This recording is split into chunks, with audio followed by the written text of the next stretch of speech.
Ouça agora uma palavra de vitória com o pastor Jorge Stutz. Números 13. Podemos fazer a leitura? Está aqui na tela, aqui, ó. Diz assim: falou o Senhor a Moisés, dizendo, aleluia. Falou o Senhor a Moisés, dizendo, envia homens que espiem a terra de Canaã, que eu hei de dar aos filhos de Israel. De cada tribo de seus pais enviareis um homem, sendo cada um príncipe entre eles. Eu quero chamar a atenção de vós outros para estas palavras aqui, olha, eu hei de dar aos filhos de Israel, espiem a terra de Canaã, envia homens, que espiem a terra de Canaã, que eu hei de dar aos filhos de Israel. Deus estava dizendo que iria dar. Você concorda comigo? Então tá bom. Eu hei de dar aos filhos de Israel, de cada tribo de seus pais, enviareis um homem, sendo cada um príncipe entre eles. Não é qualquer pessoa. Atentem para mim. Não é qualquer pessoa, não é qualquer varão, é um príncipe. Cada um príncipe entre eles. Amém? Capítulo 14. Vamos prosseguir a leitura. Uma questão aqui é que Deus estava dizendo que iria dar. Quem estava falando era Deus. Isso, você concorda comigo? Deus estava dizendo, não foi o homem que prometeu. Deus estava dizendo, eu vou dar aos filhos de Israel. Envie príncipes, 12 tribos. Então envie 12 príncipes. Cada príncipe representando uma tribo, para que espiem a terra que eu vou dar aos filhos de Israel. Volta no capítulo 13, olha aqui, eu quero ler com você, aleluia, alguns versículos que estão no capítulo 13, que diz assim, Deus é bom o tempo todo. Alguém aí? Isso. 13. Olha, você já entendeu no verso 1 a ordem de Deus? Agora, projeta aí pra gente, capítulo 13, verso 25. Diz assim, e eles voltaram de espiar a terra ao fim de 40 dias. O que que nós aprendemos aqui, então? Eles foram. Sim, concorda comigo? Sim, Ruth, eles foram. Os príncipes foram espiar a terra. Capítulo 25, versículo 25, eles voltaram de espiar a terra ao fim de 40 dias. Verso 27, vamos ver o que está acontecendo aqui, gente. E contaram-lhe e disseram, contaram-lhe a Moisés e a Arão, preste bem atenção nisso. E contaram-lhe e disseram, fomos à terra a que nos enviaste, e verdadeiramente mana leite e mel, e este é o seu fruto. Verso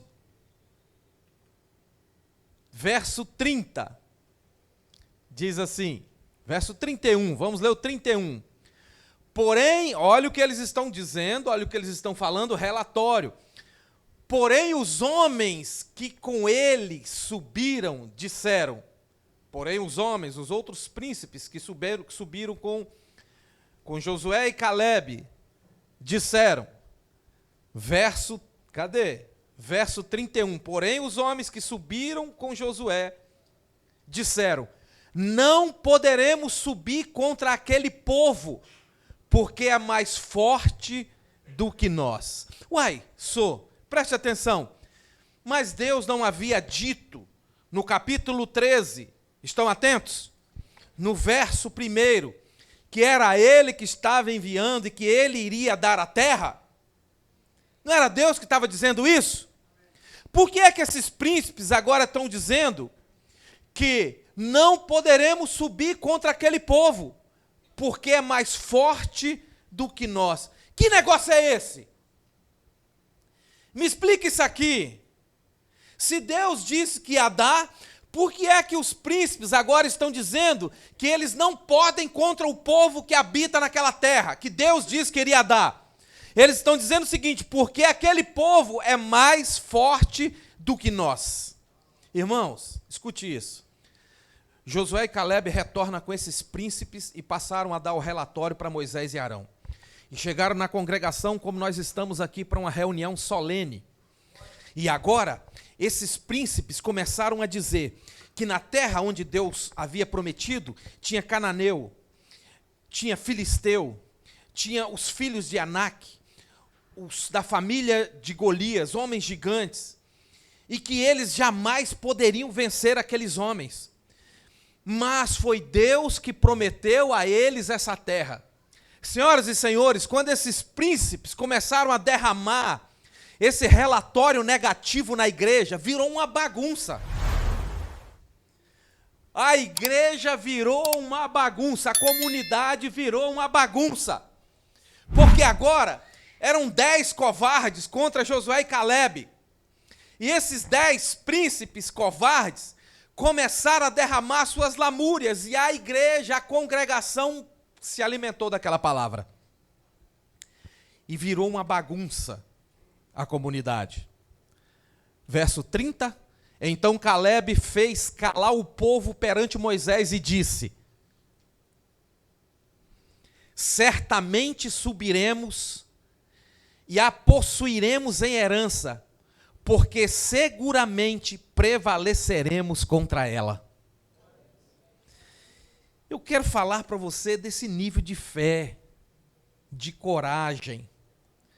Enquanto todos estavam dizendo que não eram capazes, que iriam morrer, que o povo era muito forte, e que nós não temos condições nenhuma de lutar contra eles, Caleb fez calar o povo perante Moisés e deu essa palavra.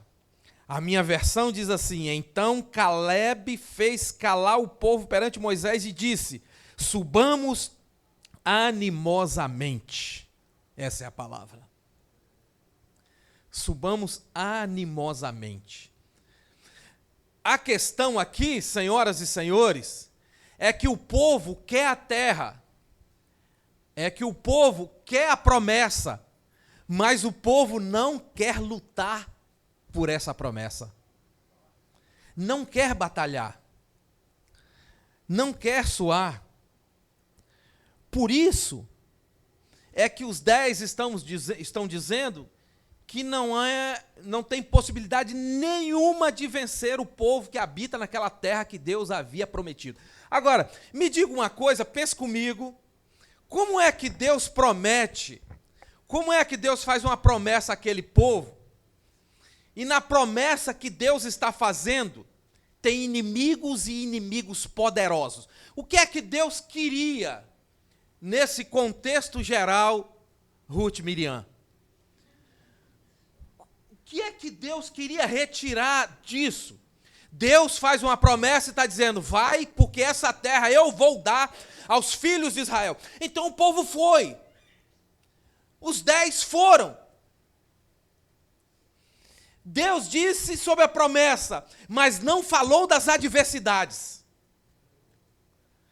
Eu acho forte, ô Jefferson, quando eu paro para pensar que Deus disse para José: você vai ser grande, você vai sentar numa cadeira importante, os seus irmãos vão se curvar diante de ti, e muitos se achegarão aos seus pés. Olha a promessa que Deus está fazendo para José, mas em momento algum Deus disse para José: você vai ser traído pelos seus irmãos. Em momento algum Deus disse para José: você vai ser lançado numa cova. Deus falou isso para José? Em momento algum, Deus falou para José, olha, mas antes de você receber isso tudo, você vai parar num mercado de escravo. Deus falou para José, olha, mas antes de você ser importante, antes de você ser rico, antes de você ser poderoso, você vai ficar 15 anos preso de forma, qual é a palavra? Injusta. Injusta. Deus falou isso para José? Pois bem, então Deus diz que há promessa para você e para mim. Mas antes de chegar nessas promessas, tem muitas adversidades. Mas não tem problema não. Mas o Senhor o livrará de todas. É a Bíblia que diz. É para Jesus, melhora então, melhora.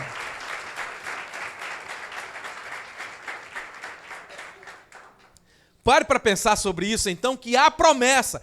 Deus não disse para os 12 príncipes, olha, vocês vão subir uma terra que eu lhes darei por herança, mas lá tem gigante. Não! Deus não fala isso. O problema é que a gente quer alcançar as nossas promessas, mas não queremos vencer filisteus, não queremos vencer cananeus, não queremos vencer gigantes, só queremos a promessa de graça. E Deus está dizendo o seguinte, vocês vão ter que suar, vocês vão ter que chorar, vocês vão ter que guerrear para alcançar a promessa que é de vocês. É assim conosco. Você não quer ganhar seu marido para Jesus? Então, meu filho, vai batalhando aí. Vocês não veem esses jovens que usam a calça rasgada aqui no joelho? Muitas dessas calças que esses jovens usam rasgada aqui no joelho é por muitas orações que eles fazem. É isso. Olha, tem aqui, ó. Então, você não quer ganhar a sua esposa? Você não quer ganhar seu filho? Você não quer abrir a sua empresa? Você não quer passar na faculdade, sei lá, se formar? E toda a honra seja dada a Deus? Mas você não tem esses sonhos? Então cuide de suar, de vencer cananeu, de vencer filisteu, de matar gigante. Cuide, porque se você chegar diante de Deus, Moisés e Arão estão representando a Deus. Porque se você, na condição de príncipe, chegar diante de Deus e dizer, eu não consigo, é muita luta, é muita prova, é muita tribulação, é muita adversidade, Deus te chamará de covarde.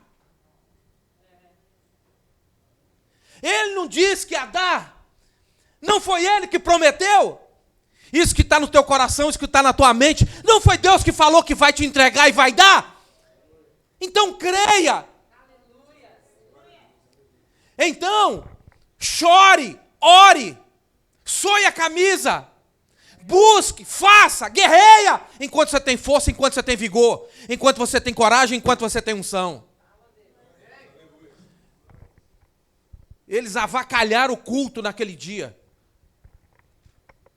Eles fizeram uma bagunça, até que Caleb fez calar a boca do povo perante a congregação para dizer que ele cria no Deus que havia prometido. Olha, então Caleb fez calar o povo, porque Caleb está revelando para nós, através da palavra, que esse é um dos segredos, calar o povo. Ficar quieto. Então, Êxodo 14:14, você consegue em 3 segundos colocar aqui? Caleb fez calar o povo. Êxodo 14:14, o Senhor pelejará por vós e vós. Vixe. E vós calareis. Caleb fez calar o povo. Volte. Fez calar o povo na presença de todos e apresentou um Deus fiel. Apresentou um Deus que realmente é poderoso para fazer com que eles possuíssem aquela terra. Certamente, quem está falando é Caleb, certamente subiremos e possuiremos em herança. Olha a convicção. Gente, eu sei que tem coisas na tua vida que você acreditou tanto e pagou o preço alto e conseguiu. Deus se agrada daqueles que têm perseverança, que têm convicção, que têm certeza que vai fluir, que vai acontecer, que a porta vai se abrir. Deus se alegra com isso. Deus gosta disso. Então, o que Caleb está dizendo é isso. Enquanto todos remavam ao contrário, ele calou o povo e disse: certamente subiremos e possuiremos a herança, porque seguramente prevaleceremos contra ela. Porque ele acreditava na promessa que foi feita lá em Números 13:1. Deus dizendo: vou dar a vocês. Então, queridos, naquele dia, aquele culto, eu posso dizer que não foi um culto agradável ao Senhor. Porque o próprio Deus vem falando logo após que estava como que decepcionado com aquele povo. No capítulo 14, vai lá no 14:1, diz assim: então toda a congregação levantou a sua voz e o povo chorou naquela noite. O povo chorou naquela noite. E todos os filhos de Israel murmuraram contra Moisés e contra Arão. E toda a congregação lhes disse: quem dera tivéssemos morrido na terra do Egito, ou quem dera tivéssemos morrido nesse deserto. Pode ser que seja que alguém aqui já fez esse tipo de oração. Quem dera se eu morresse essa semana, hoje, amanhã, o mês que vem. Quem dera. Mas e a confiança, e a convicção, e a fé que você tem no seu Deus? Tudo bem que você pode até ter falado isso em oração, porque você veio de uma longa guerra, ou de frustrações, ou de combates perdidos, e tudo mais, e de erros seus cometidos, mas nós servimos o Deus que conduziu e que teve misericórdia de Jonas. Quando Jonas, teimoso, está numa rota contrária, e Deus insistentemente falava com Jonas. Mais uma vez, nós não cremos no Deus que nos fez a promessa? Então por que é que você está desanimado? Por que é que você está com medo? Por que é que você está sem fé? Você não crê no Deus que te trouxe à existência? No seu Deus? No seu Senhor, no seu Criador,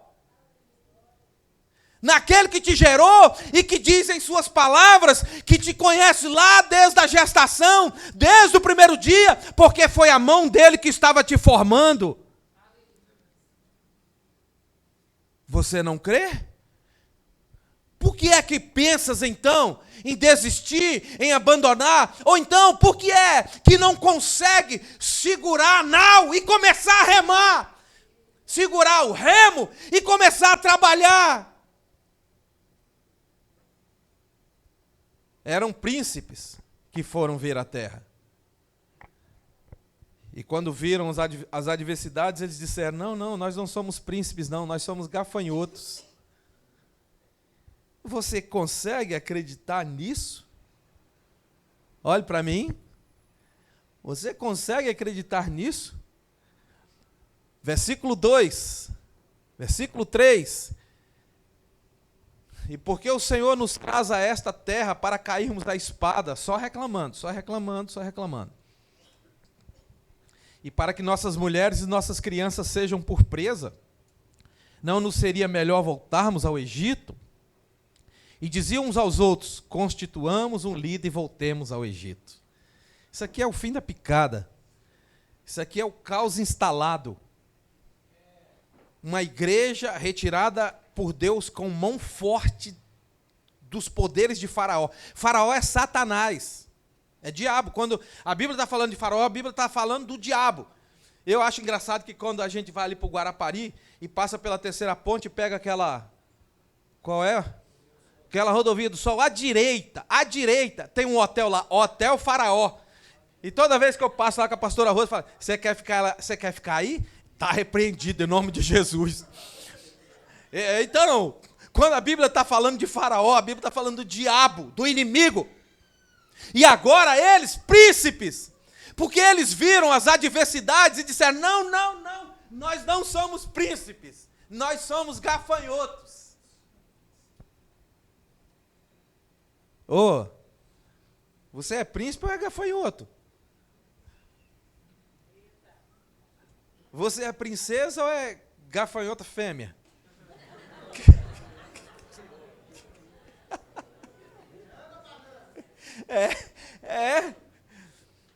Pois é, você acredita nisso?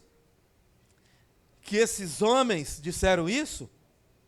E agora é um caos instalado aqui, e diziam uns aos outros, constituamos, vamos levantar um líder, e vamos voltar ao Egito. Gente, como é que pode alguém que foi alcançado pela graça de Deus, pelo favor, alguém que foi alcançado pela misericórdia, que a luz brilhou, que vivia em trevas, mas que agora alcançou a luz, consegue querer voltar para o Egito? Alguém que veio aqui, recebeu a graça, recebeu a unção, a purificação, o poder, a autoridade de Deus, e consegue voltar para a mão do diabo, e consegue voltar para o mundo, e consegue voltar para as trevas. Como pode isso, gente?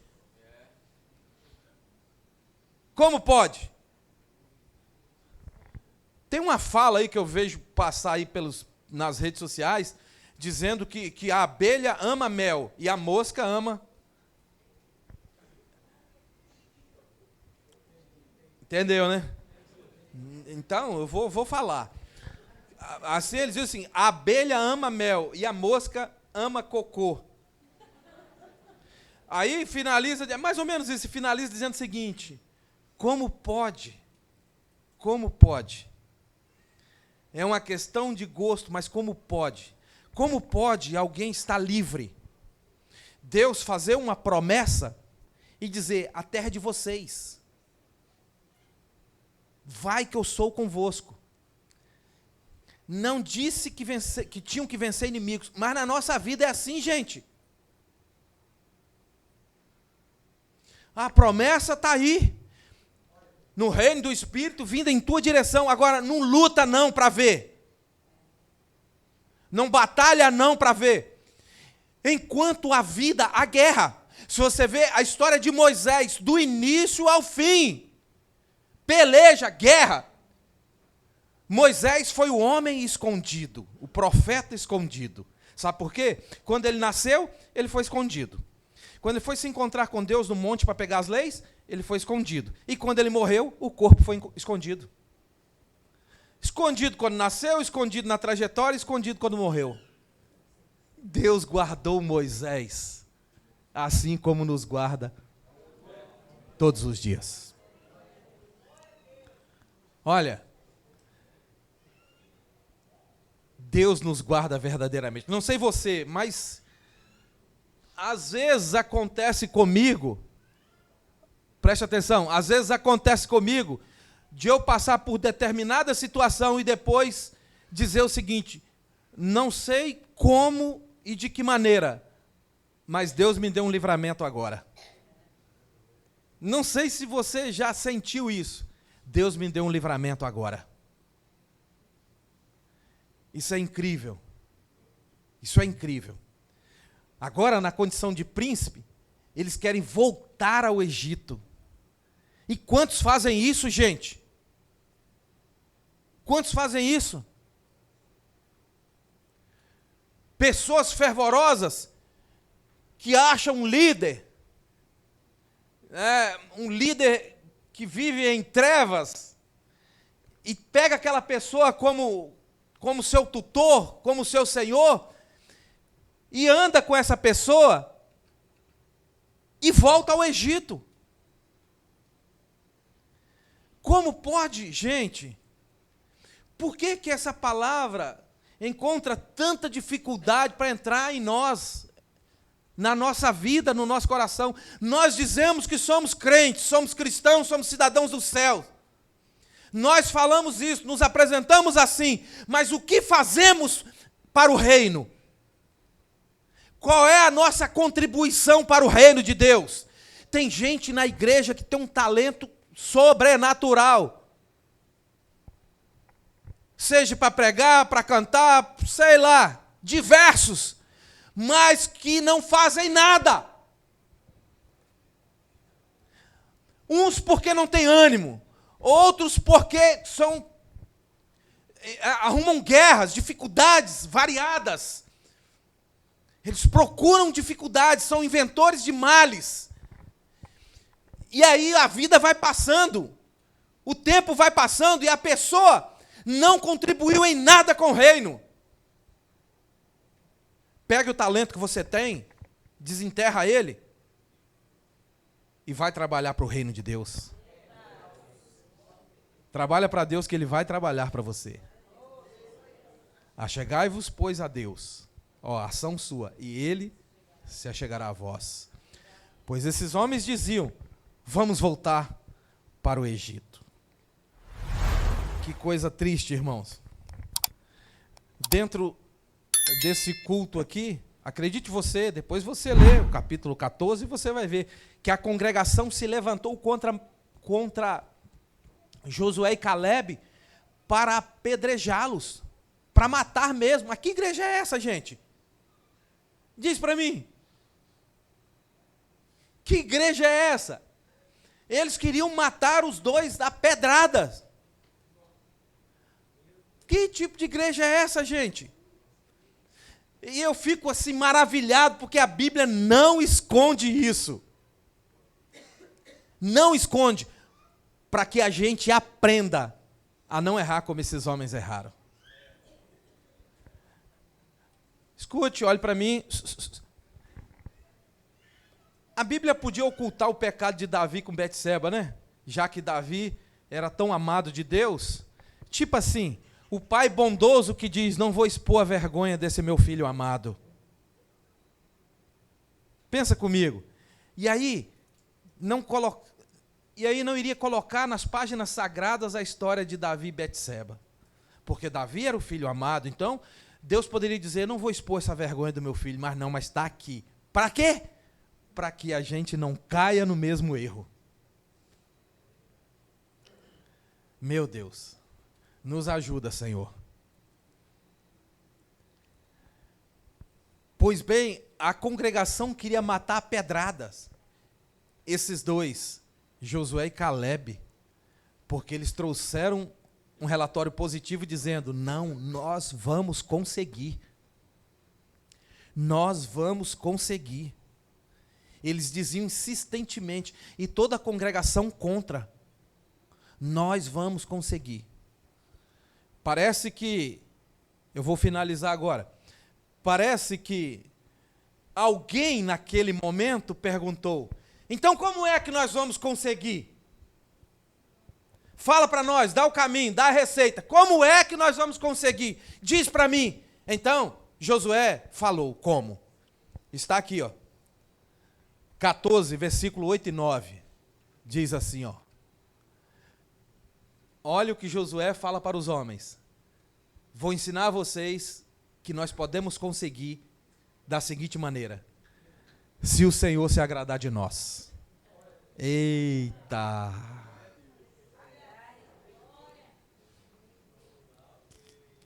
Que coisa maravilhosa, hein? Como é, Josué, então, que nós vamos conseguir? Josué inicia dizendo o seguinte, se o Senhor se agradar de nós. Preciso falar alguma coisa a mais? Você já sabe. Sabe como é que você vai alcançar a terra que Deus te prometeu? Se o Senhor se agradar de ti. Você acha que você dá trabalho o ano todo, dá trabalho numa sala de aula, não estuda bulufas de nada, e no final do ano o professor vai te passar? Vai te aprovar? Não vai, irmãos. Não vai fazer isso. Quanta gente aqui estuda e sabe que você tem que labutar o ano todo para chegar no final, no dia de pegar o resultado, o professor se agradar de ti e dizer, aprovado.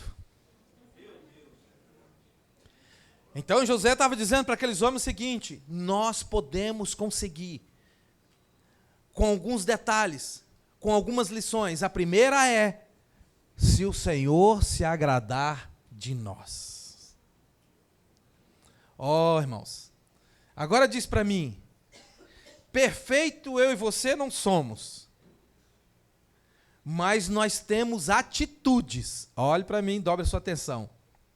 E as atitudes vão dizer para Deus se você está se esforçando e dando o seu melhor para que você passe a ser um cristão melhor. Já que nós não somos perfeitos, então Deus vai, como Ele esquadrinha o pensamento, sonda o coração, já que nós não somos perfeitos, Deus vê o nosso esforço, então. O nosso esforço em ser um cristão melhor, em ser uma esposa melhor, em ser um marido melhor, em ser um pai melhor, em ser um cristão de testemunho, embora nós estamos tomados de erros, mas no nosso interior uma guerra que milita entre carne e espírito, dia e noite, brigando entre eles, a carne e o espírito, a carne e o espírito, a carne e o espírito. Quem é que vai vencer? Quem é que vai vencer? Aquele que estiver mais alimentado. Então, Deus conhece você nas suas atitudes e vê o seu esforço. Talvez você não consiga ser o que Deus quer que você seja, mas se você esforçar, Ele sabe.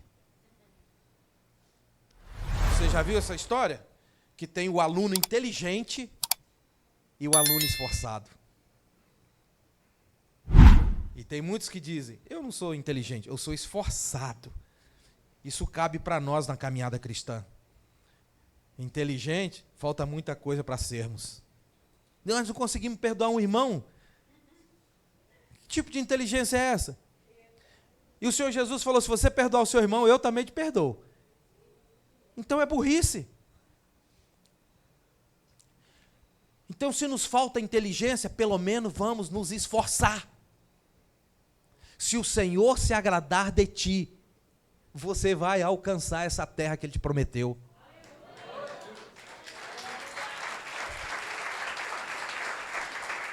Aleluia! Mais forte é para Jesus.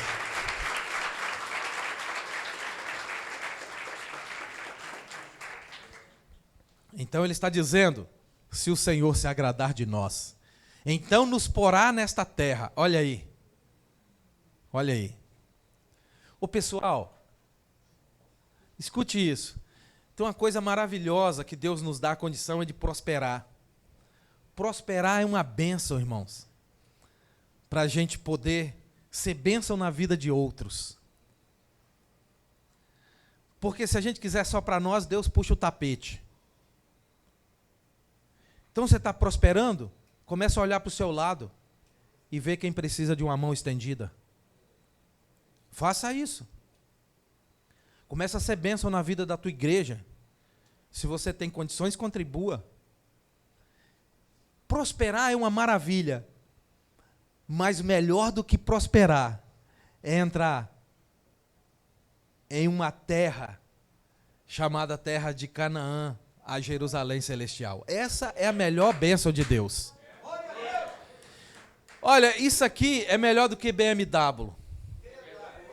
Isso aqui é melhor do que iate. Não tem comparação. Entrar nessa terra é melhor do que dinheiro no banco da Suíça. Então, entrar nessa terra é melhor do que ouro puro de Ofir. Isso aqui supera todas as conquistas terrenas. Então, a nossa guerra, a nossa luta maior é para a conquista dessa terra, dessa habitação. Se o Senhor se agradar de nós. Se o Senhor se agradar de nós, então nos porá nessa terra, e não-la dará, terra que mana leite e mel. Ele dá mais uma chave, eu finalizo aqui no verso 9. Tão somente não sejais... Pronto. Pega aí para você e para mim. Segura a sua porção que eu seguro a minha. E a gente vai entrar nessa terra. E a gente vai conquistar a vitória. Tão somente não sejais rebeldes contra o Senhor. Ó, se a gente abandonar esse campo de rebeldia, nós já subimos aqui 2, 3, 4 degraus.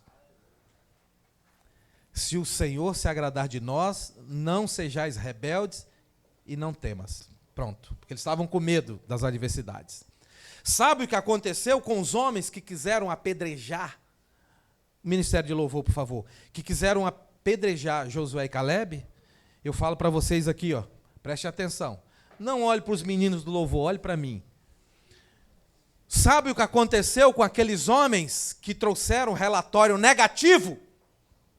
Dizendo que não tinha capacidade de conquistar aquela terra? O que aconteceu com eles está aqui, ó, no versículo 36 e 37, capítulo 14, verso 36 e 37.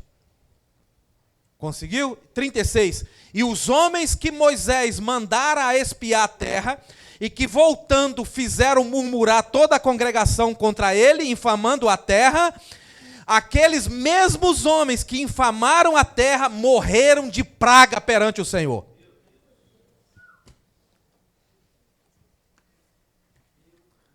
Essa é a palavra que eu vos trago nessa noite. Você pode aplaudir forte o Senhor?